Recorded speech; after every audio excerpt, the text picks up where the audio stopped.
today we are going to understand what is big data and Hadoop. Okay, why big data is so popular nowadays and Hadoop ecosystem. So in this class I'm going to cover what is big data on high level as like a introduction, and coming session I will cover the whole big data lessons and Hadoop ecosystems. So let's start with what is big data. So if you think what is big data, big data means something big and data. In IT world, the whole application is moving around the data. If you try to understand the IT world, all application, all softwares are meant to protect the data, meant to maintain the data, meant for getting the information from the data. But now the data is grow up too much from the traditional system. So now the traditional systems which are present around us are not capable enough to process the coming throughput of the data. That's why it comes, and they started thinking about that how we can tackle the huge amount of data with the traditional systems, and they come up with the sort of big data. So in the layman terms, what is big data?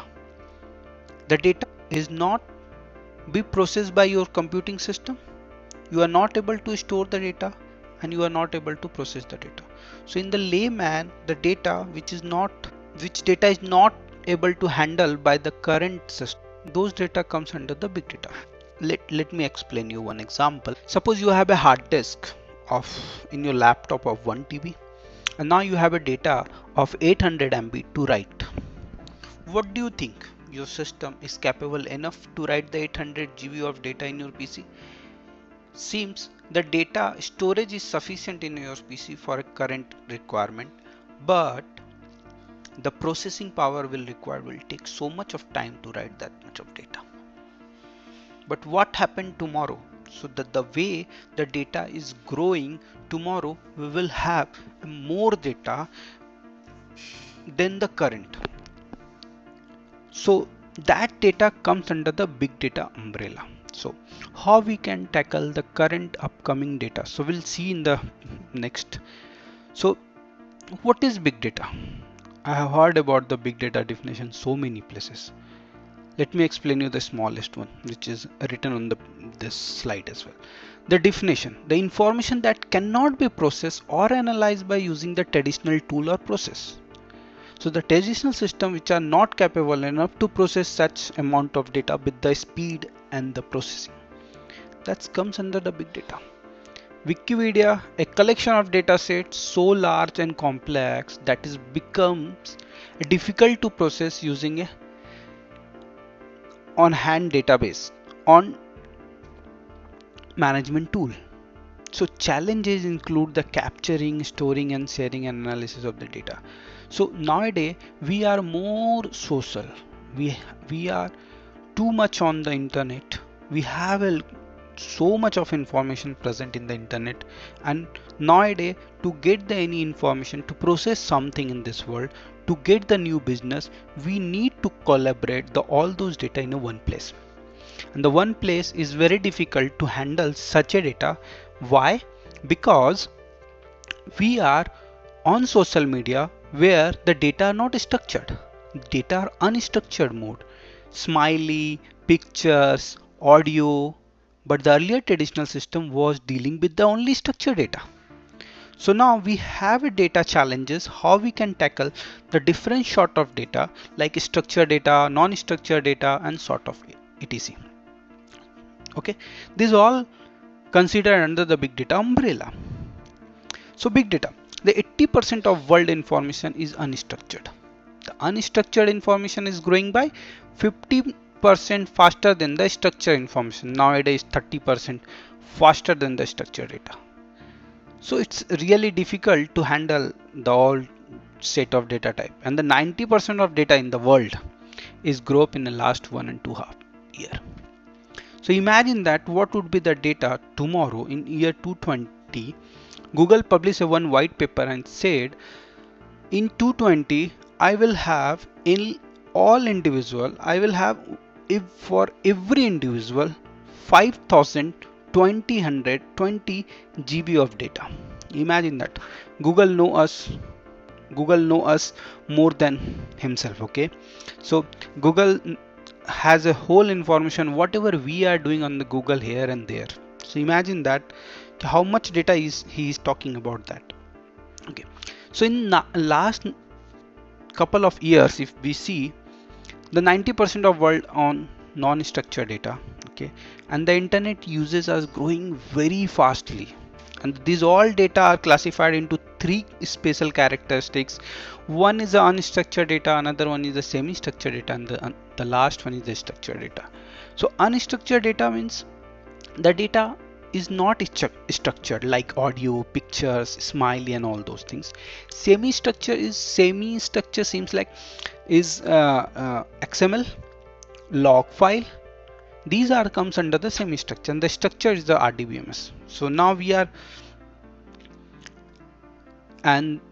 can see the data comes from the everywhere. Now data are coming from everywhere, not from the one place. The people are on a Twitter, people tweeting so much, so tweets are coming. You can see the tweets are coming. You can see that Google have so many services, we are using all those services, so we are consuming so much of data, participating the data sharing with the Google and others. Facebook, we all on the Facebook, we are every day sharing a data. Earlier we were wishing everybody Deepavali face to face, now we are wishing everything on the Facebook. So imagine that how much data we are pushing on that. How Facebook will be able to handle such amount of data? Because handling the data is not only the processing the data speed, we need to store the data very proper manner. We need to think about the data fault tolerance. Tomorrow data we should not lose the data. So now you are going RFID. Whenever we go to any mall, there all devices are on RFID. The mobile phone, WhatsApp, we have automatic cars and all those cars coming, small variant cars also coming with all GPS enabled system. Those all are feeding the data. Yeah, so many smart meters are fitted in home and other places which are capturing the data. So we are getting a data from all the place. Now we need to handle those data because those data are very valuable information that those could help us. So today we are consuming data from all over the world. So now when we are started consuming, we need to process those data as well, and we need to store those data properly as well. Okay, so the big data world has a three characteristic actually. The one is the volume, the another one is the velocity, and the last one is the variety. So we can see that the big data cover the three main characteristics. Is one is the volume, next one is the velocity, and the third one is the variety. So now the data is coming very fast. We have a huge amount of data present. So large amount, to tackle the large amount of data, the big data is one of the best fitted use case. So whenever you will have a huge amount of data, the big data will be the best tool to handle such a data. The second is the velocity. So if we'll have a huge amount of data, we should have a more computing power to solve the problem, more computing power to store those data. So otherwise there's no make sense keeping a huge amount of data but we are not able to process in a real time or at least in a minute.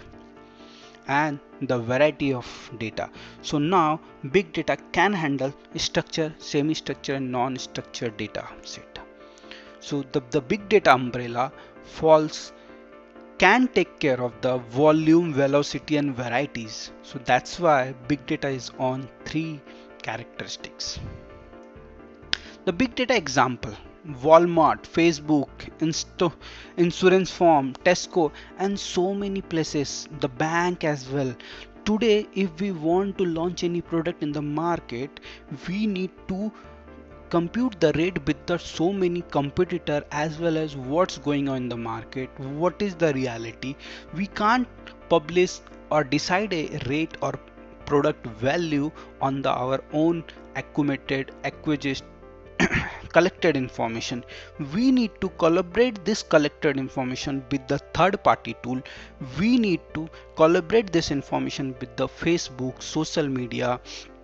Then we can able to come up with the right price which could give us a good business, because without computing the price with the computer, if we go into the market, we could form a loss, or we could erase the another concern, because if we whenever we launch any product, we are investing so much of money.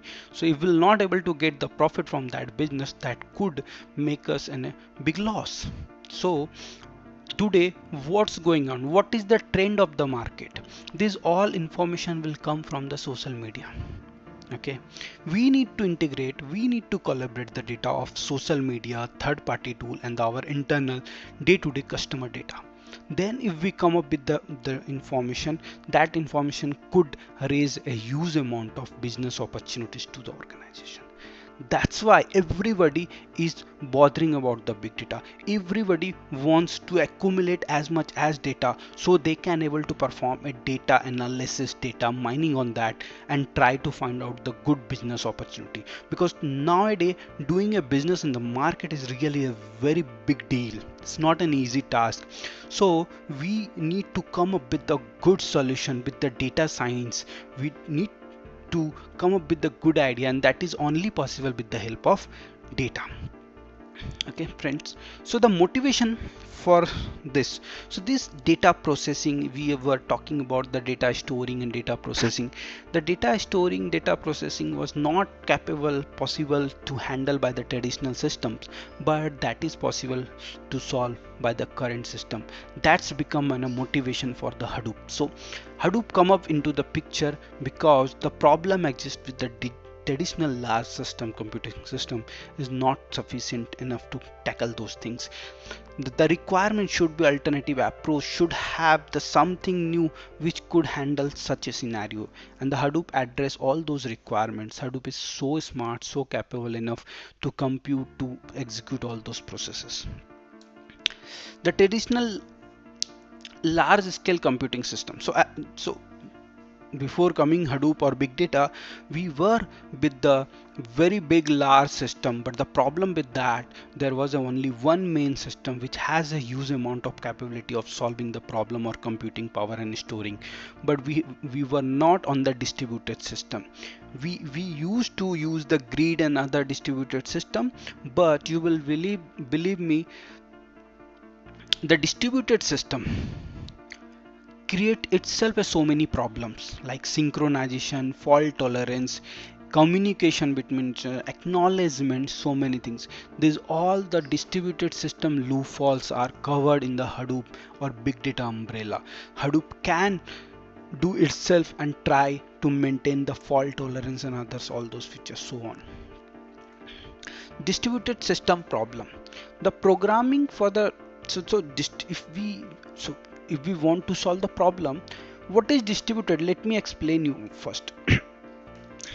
Suppose today one office officer is able to sign the paper of 10 file, tomorrow he got another 10 file, and the day after tomorrow he got some 20 file. Now he has a capability of solving the problem of signing a document of 10, but now he is started getting 20.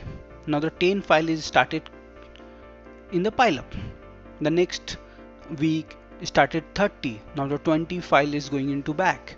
So what we have a solution is, in that case we have a two option. One, replace this man with the another smart man who can able to solve the 30 files in a day, or we can find some more people to help the existing people to solve the problem. So he has a capability of solving 10 file in a day. Let's bring some more people to help him to solve the problem. So if we go with the option 1 to replace the current resource with the new resource, in that case tomorrow could we come up with the 50 file in a day. In that case we again need to replace the 30% capable 30 file processing capable system with the 51. But if we can add some more people in the system, some more computing power in the system, in that case we could solve the problem with the low cost. Hadoop does all those things. So programming for a traditional distribution system is a really complex. The data exchange required synchronization, the finite bandwidth is available. So try to understand. So data exchange is one of the biggest problem in a distributed system. The second is the bandwidth, where the earlier case was the data moves to the computing system to process. Now you imagine the computing system is going to process the 50 GB of data with the help of 400 line of code. Imagine that if the 400 line of code size could be around 4 KB, 5 KB, and the data we are going to compute is around 500 GB. So 500 GB if we travel over the network, how much bandwidth it will consume? So now Hadoop take care of that. It's moved the computing power, task move to the data, and in that case we are only moving 4 to 5 KB or MB of file to the data storage and process the data from there and come up by the result. So in that case we are reducing we could reduce the bandwidth. It is really difficult in case of the partial failure. So suppose some of the system is went down. Suppose for example we are 10 guys started working on one of the project, and one of them is feeling not well, he is not able to compute, he is not able to participate properly. But in that case it's a partial failure, and the partial failure not able to communicate with the master.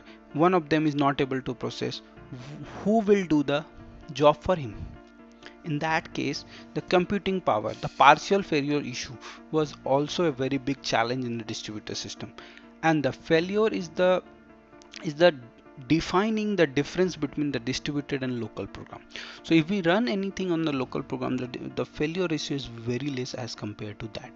But to solve a bigger problem we need a distributed system, one solid distributed system, and the only solid distributed system we will get with the new upcoming loop tutorial, and that's a big data. So my friends, for a day my friends, I'm stopping here for a day. Tomorrow or next video I will start talking about big data and Hadoop, what Hadoop actually does. So please subscribe this channel so you can able to get the notified with my